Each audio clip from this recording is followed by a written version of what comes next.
Kwa muda mrefu jamii imeamini kwamba ufundi wa magari ni kazi ya wanaume. Hata hivyo, Joyce Kimani amechagua kuvunja mipaka hiyo kwa ujasiri na umahiri. Akiwa fundi wa kutengeneza mfumo wa waya za umeme na taa za magari, ameonyesha kwamba uwezo, maarifa na bidii havichagui jinsia wala umri. Katika makala Mwanamke Bomba wiki hii, Joyce mwenye umri wa miaka 23 anatueleza kwa kina simulizi ya safari yake, changamoto alizokutana nazo na jinsi anavyofanya kazi yake kwa umahiri katika ulingo uliosheheni wanaume.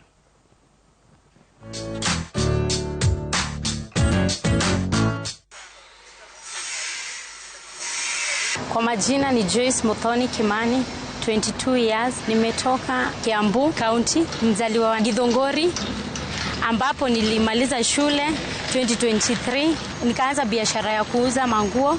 So nikajoin shule, nikafanya course ambayo ni welding for 3 months. The 3 months nikapelekwa attachment, ambapo huko attachment nikapatana na kijana alikuwa anafanya wiring. So wakati moja akaniambia kuja nikufunze kazi, utaielewa. Nilikuwa na challenge kwa industry, ambapo watu wenye tulikuwa tunafanya na wao wanachoma, sichomi. So nilikuwa napigia wazazi wangu nawaambia mimi sipendi kuchoma, nishapata course nyingine inanifurahisha. Wananiambia wewe endelea na kitu yenye inakufurahisha. So wana keep kunimotivate, wewe tia bidii kwa hiyo course kama hiyo ndio imekufurahisha. Na pia wamenisaidia sana, wamenikeep strong mpaka mahali nimefikia.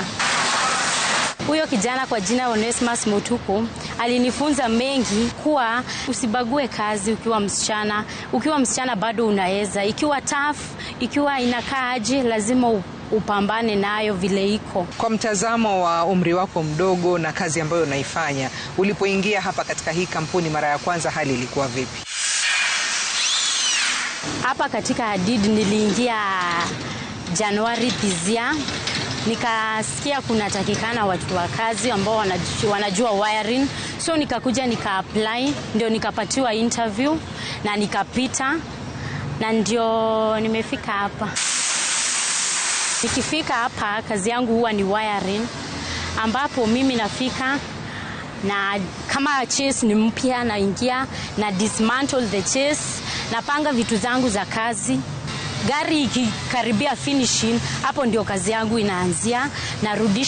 Narudisha waya vile ilikuwa, naeka mataa, nafanya connection, nafanya kugurumisha gari until gari itoke. So nimekuwa nikifanya gari kadhaa, ambapo nikifanya gari yote hakuna gari inarudi ati iko na shida ya short, iko na shida ya wiring, iko na shida ya nini. Kama mtoto wa kike katika garage ambayo idadi kubwa, asilimia kubwa ni wanaume, unakabiliana vipi na hali hiyo?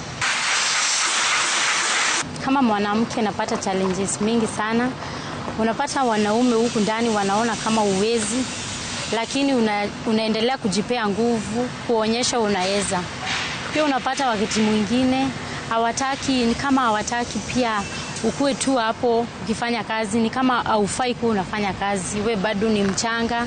So ile kitu pia unitia nguvu kila siku hapa kwa kampuni. Pia kuna wanawake wengine, so tunapatana, tunatiana nguvu, tunaendelea na tunasema what a man can do, a woman can do better. Kwa wiring kuna challenges kwa sababu na dismantle wire na nafaa nirudishe each and every socket mahali ilikuwa. So challenges hutokea, maybe nimesahau ama maybe wire moja haijaingia vizuri kwa socket. So unapata challenges hizo zinanikalia sana. So na consult na mwenzangu wa wire, kwa sababu hii kazi ya wire unasoma kila siku. So mimi nasikianga niko free, kitu kama imenishinda naweza uliza mwenzangu. So discipline sana, amekuwa discipline na kazi anafanya kwa bidii. Ni mtu mwenye kujituma, na mkiagree tumalize hii gari na leo lazima client aipate, lazima na make sure tumeachieve the target. Joyce ni mtu mpoa. Nilipokuja hapa kufanya kazi alinichukulia vizuri, alikuwa ananifunza vizuri. Ningewaambia wasichana wengine wasiogope kazi kama hizi, wakuje hapa tufanye kazi pamoja, kwa sababu hakuna kazi mzito ukiwa na passion. Wazazi wangu wanafurahia sana, wanakuanga so proud. Wananiambia endelea na usaidia watoto wengine huko bado. Na kwa hivi sasa hapa ulipofikia, pengine una mipango gani ya baadaye ikizingatiwa bado wewe ni mdogo? una umri mdogo? Kwa maisha ya baadaye naweza penda siku moja nisimame nione nimefungua duka langu, nauza mataa, hizi lightings, alafu nimeajiri watu pia, alafu pia nifungue garage yangu ambapo na train wasichana, ama hata si wasichana peke yake, hata wanaume pia. Kwa ushauri ambao naweza pea wanawake ama wasichana rika yangu wenye wanatamani kufika mahali nimefika ama kujifunza hii kazi ya wiring, take a step. Aache kukaa tu anasema nataka kujifunza lakini hajifunzi. Ni take a step, then hayo ingine yatakuwa sawa.